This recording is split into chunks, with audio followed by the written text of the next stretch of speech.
In the pantheon of NFL greatness, two names consistently rise above all others: Joe Montana and Tom Brady. Their careers, separated by a generation but connected by excellence, have sparked the most enduring debate in professional football: who truly deserves the crown as the greatest quarterback of all time? Montana. As a quarterback, there's no better way to finish your year in winning a Super Bowl than with a touchdown pass. Brady. You want to know which ring is my favorite? The next one. Two men. 11 Super Bowl victories. A legacy of excellence that spans 4 decades. This is the story of football's most consequential rivalry, one that has never played out on the field, but instead in the hearts and minds of fans, analysts, and football historians.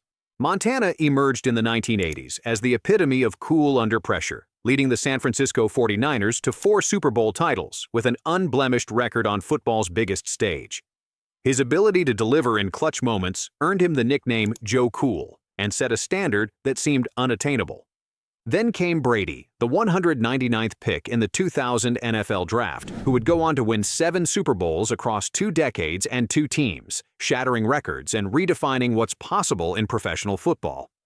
The debate between these two legends transcends statistics. It's about eras, playing styles, rule changes, and the very definition of greatness. It's about what we value most in our sports heroes: perfection or longevity, flash or consistency, dominance or adaptability. This is the Montana versus Brady debate: who truly deserves the crown? In the San Francisco Bay Area of the 1980s, a young Tom Brady sat in the upper deck of Candlestick Park with his father. From those heights, he looked down at his idol, Joe Montana, wearing the number 16 jersey that young Tommy would one day own himself. In those moments, a legacy was being built on the field, while another was being inspired in the stands. Montana's journey to greatness began in earnest in 1981, when he led the 49ers to their first Super Bowl victory. But before the championship, there was the catch, a moment that would define Montana's career and launch a dynasty. In the 1981 NFC Championship game against the Dallas Cowboys, with just 58 seconds remaining and trailing 27-21, Montana faced a 3rd and 3 from the Dallas 6-yard line. Under pressure from 3 Cowboys defenders and running out of room on the sideline, Montana double-clutched and then, off of 1 foot, lofted a pass deep into the end zone. The ball appeared to be sailing out of bounds, but 6'4" receiver Dwight Clark leapt up and made the catch, securing a 28-27 victory. 2 weeks later, the 49ers won their first Super Bowl. The catch, which capped an 89-yard drive, established Montana's reputation as a cool, clutch performer and became the defining moment of Clark's career. It was also the beginning of a 49ers dynasty that would dominate the 1980s. Montana's Super Bowl performances were nothing short of extraordinary. In 4 appearances, he completed 83 of 122 passes for 1,142 yards with 11 touchdowns and 0 interceptions. His Super Bowl passer rating of 127.8 remains a record. Montana wasn't just winning, he was dominating on the biggest stage in American sports. The 1989 season perhaps best exemplifies Montana's greatness. He threw for 3,521 yards and 26 touchdowns with only 8 interceptions, posting what was then the highest single-season passer rating in NFL history. In the playoffs, Montana was nearly perfect, throwing for 503 yards and 6 touchdowns without a single interception across 2 games. Then in Super Bowl 24, he became the first player to win Super Bowl MVP honors for a 3rd time, throwing for 297 yards and a then Super Bowl record 5 touchdowns, as the 49ers demolished the Denver Broncos 55-10, the most lopsided score in Super Bowl history. Montana's postseason passer rating of 146.4 that year was, at the time, the highest ever in a single postseason. This wasn't just winning, this was artistry. Fast forward to the early 2000s. A young quarterback named Tom Brady, selected 199th overall in the 2000 NFL Draft, found himself thrust into the starting role for the New England Patriots after an injury to starter Drew Bledsoe. What followed would become the stuff of legend. Brady's journey to greatness began with the controversial tuck rule game in the 2002 AFC Divisional Playoff against the Raiders. In blizzard-like conditions, Brady passed for 312 yards and led a late rally to tie the game, which the Patriots eventually won in overtime. The game is remembered both for the conditions and Brady's grit, qualities that would define his career. In Super Bowl 36, Brady led the Patriots on a game-winning drive against the heavily favored St. Louis Rams, setting up Adam Vinatieri's iconic field goal. At just 24 years old, Brady showcased the poise and leadership that would become his hallmark. This upset victory marked the beginning of what would become the greatest dynasty in modern football history.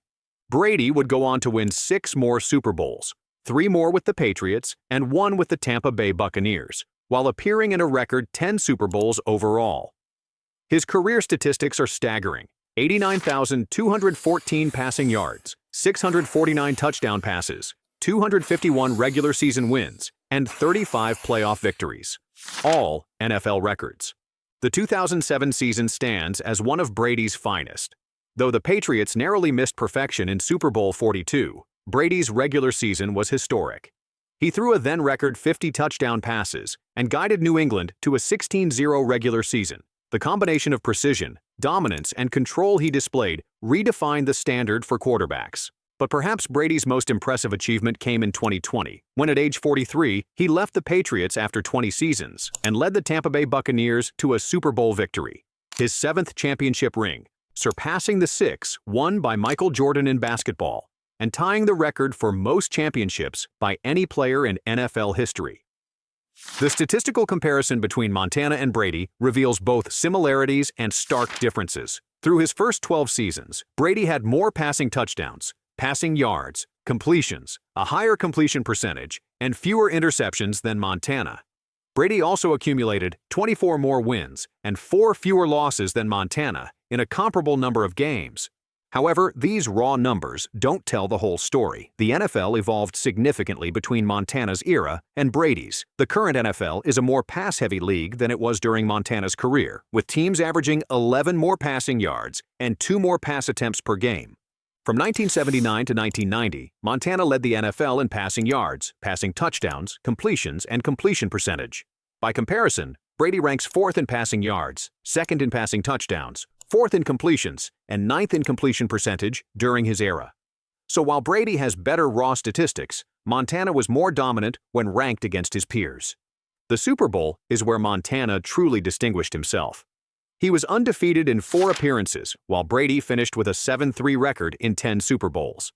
Montana has a career Super Bowl record 11 passing touchdowns and no interceptions, compared to Brady's 21 touchdowns and 6 interceptions across more games.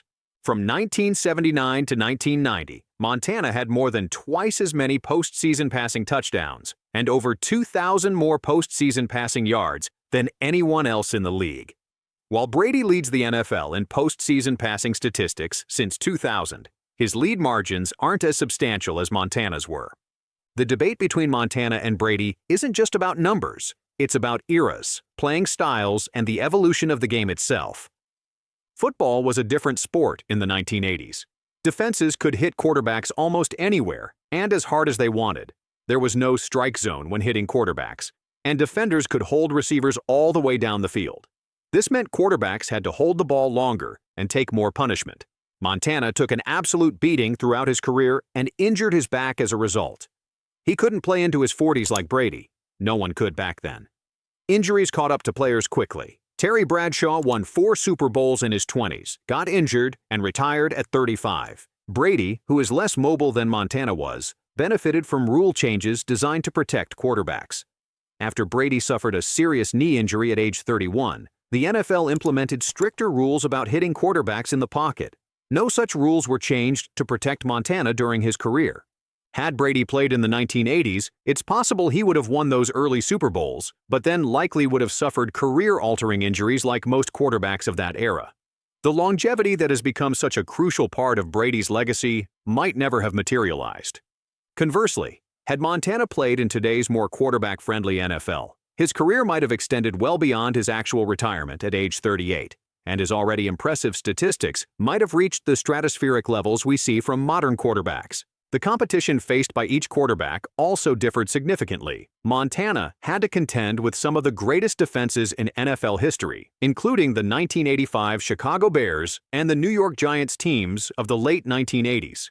He outdueled Hall of Fame quarterbacks like Dan Marino and John Elway in Super Bowls, as well as MVP quarterbacks like Boomer Esiason and Ken Anderson.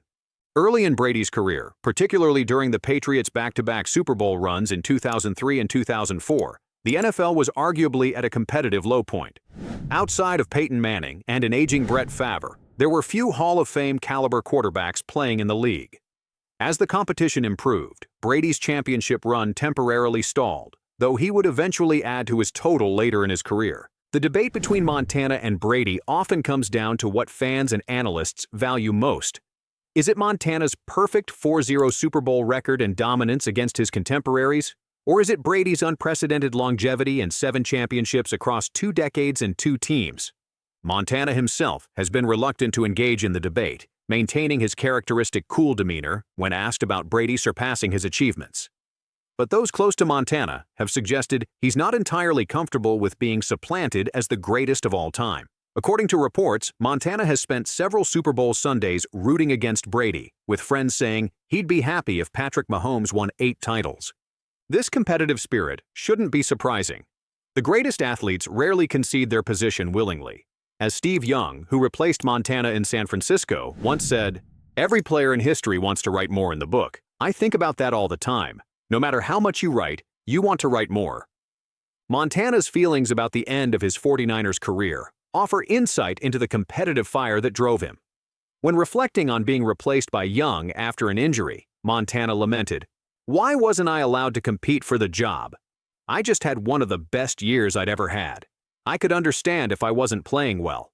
We had just won 2 Super Bowls, and I had one of my best years, and we were winning in the championship game when I got hurt. How do I not get an opportunity? That's the hardest part."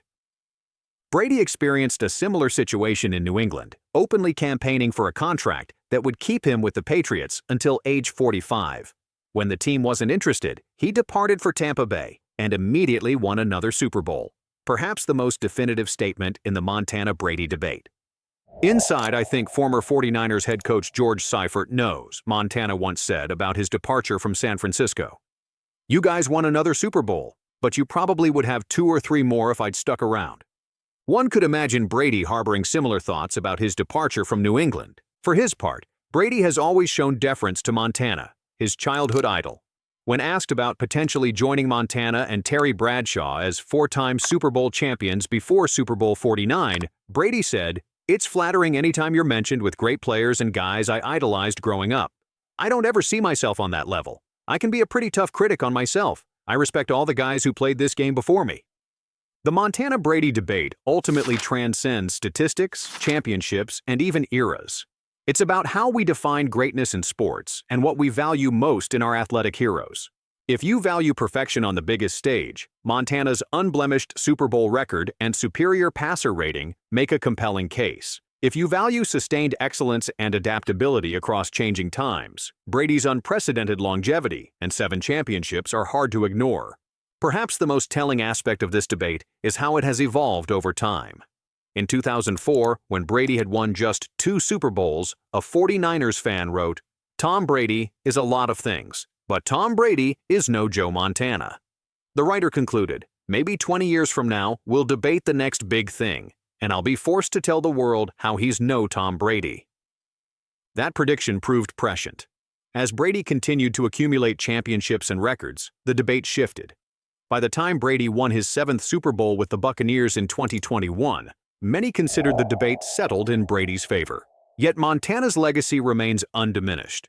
His perfect Super Bowl record, his dominance relative to his era, and the artistry with which he played the position ensure that his name will always be part of the conversation about football's greatest quarterback. Perhaps the most fitting conclusion comes from comparing how each man played the game.